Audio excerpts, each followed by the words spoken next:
All right. Now we're going. Dalton's law of partial pressures. So first of all, I'd like to apologize to you guys for missing Monday after I missed the day before spring break. I have been chosen to be on the interview committee for the new principal that they're hiring at my kids' elementary school. So I'm going to be missing this Monday. So I had to kind of put this together for you guys. I didn't find out until the Friday that I was gone that this was going to be happening. So I wish I could be there in person to kind of help out with this, but we'll make sure we get everything wrapped up, kind of pull everything together in class on Tuesday. And then on block day, we'll have a lab, and we're going to be wrapping this unit up here within the next week or so. So probably an exam sometime, maybe next Tuesday, something like that. So kind of keep that in mind as we're moving forward. All right, Dalton's law of partial pressures, gas law stoichiometry.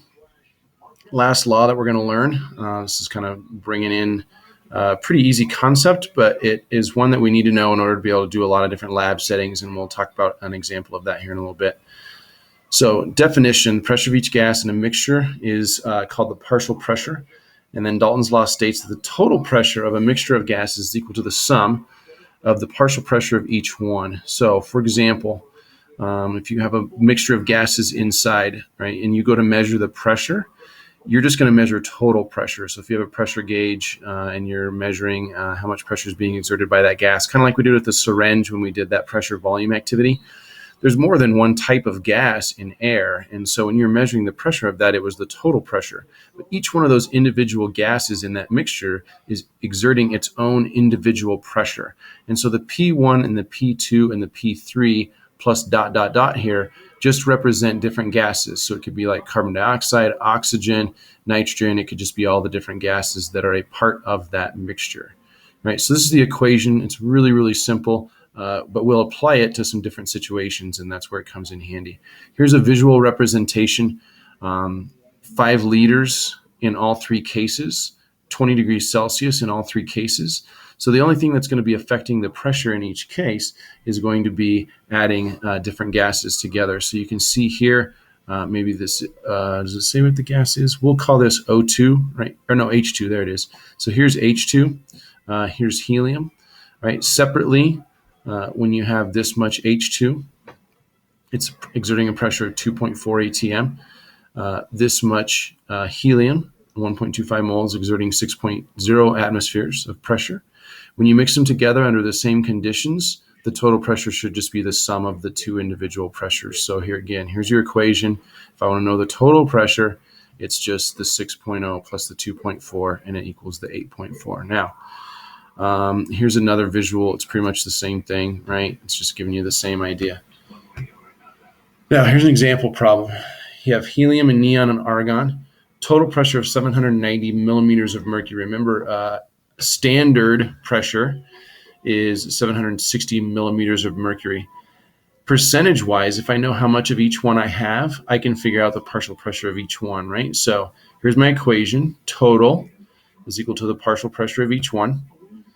If I know a percentage-wise, right, how much of each I have, so the 0.15 is 15, 0.6 is 60, 0.25 is 25, right? Multiplied by the total, you add it up, you can see that each one of those individually is just based on a percentage of how much. Because if all other conditions are the same, the only factor that's going to affect how much pressure is exerted is going to be basically how much of each one of those do I have. So here's an example of where if I knew the percentages of each one, I could figure out the partial pressure that each one exerts. Now, here is how we're going to use this concept the most, right? We're going to collect gases by water displacement. It's really the only way that we can actually get a gas and be able to measure how much we have, right? Because we talked about how I can't just put a gas into a graduated cylinder because it will go ahead and spread out and fill out whatever space is available to it. But if I can contain it inside of a graduated cylinder that used to have water in there, right, and you displace the water, now I can measure that volume. Now it's in a closed container, and now everything that's in there is the gas that I produce. So here's an example. This is just a reaction where they heated it up and they produced some gas, right? And so inside here, when this gas comes through this tube and bubbles up, you're not going to have just the gas that's there.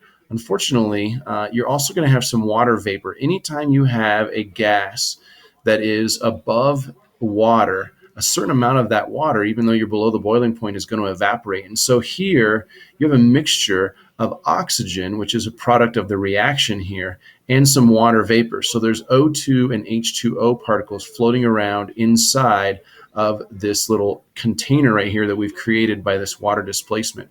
And so to be able to figure out the pressure of just the gas, right, the O2 that you've created, you would have to subtract the pressure of the water vapor from the total pressure. Now the total pressure, oops, I want to go back. How do I go back, Tyler? There it is. Now the total pressure is equal to atmospheric pressure. And the reason for that is because outside of this, pushing down on top of the water in this kind of tub type thing right here, is atmospheric pressure. And so the pressure inside and outside are the same as long as the level of the water in here isn't changing. It's basically how a barometer works to measure atmospheric pressure. And so right here, it's going to be equal to whatever the atmospheric pressure or the external pressure is at this time. Okay, so here's an example of a problem, another one where we'll be using this and kind of talking about it. So again, you have this many milliliters of CH4 collected over water at 25 degrees Celsius. This pressure, what would the volume of that gas be at STP? The vapor pressure of the water is 23.8. So to be able to figure out the pressure of the methane, we have to subtract this, all right, minus the vapor pressure, and that tells you what the pressure of the actual CH4 is. And then from there, we just plug and chug, and when we solve for V2, you end up with 43.6 milliliters. So, Syracuse coming back, only down by 3. Yeah, I watched a lot of basketball over break. So we'll do some more with this, you guys. There's lots of stuff that you can look at online, too, that talks about Dalton's law of partial pressures. So go to the Schoology assignment now and make a copy of the document and see if you can't work through a few of the problems that are on that document that I have set up for you guys. All right? Thanks. I switched to Geico and get more savings on car insurance. That's not all protein shake. Geico has motorcycle and RV insurance too. Geico. Expect